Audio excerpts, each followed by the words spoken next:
Hi guys, നമ്മളിന്ന് ഐറ ബേബീനെ കൊണ്ട് പോകുന്നത് കപ്ലങ്ങപ്പഴം പറിക്കാനാണ് കേട്ടോ.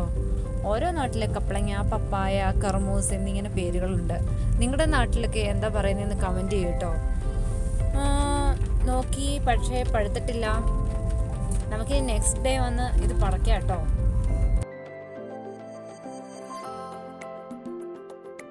യെസ്, അപ്പം നമ്മുടെ കപ്ലങ്ങപ്പഴം നന്നായിട്ട് പഴുത്തിട്ടുണ്ട് കേട്ടോ. അമർത്തുമ്പോൾ ചെറുതായി ഞെങ്ങുന്നത് നോക്കി വേണം നമ്മൾ പറിച്ചെടുക്കാൻ. അതിനുശേഷം നന്നായി കഴുകി തൊലി കളഞ്ഞ് ഉപയോഗിക്കണം. നല്ല നിറവും മധുരമുള്ള ഈ കപ്ലങ്ങാപ്പഴത്തിൽ vitamin A, vitamin C, antioxidant എന്നിവ അടങ്ങിയിട്ടുണ്ട് കേട്ടോ. ഈ ഘടകങ്ങളൊക്കെയാണ് നമ്മുടെ ചെറുപ്പം നിലനിർത്താൻ സഹായിക്കുന്നത്. പിന്നെ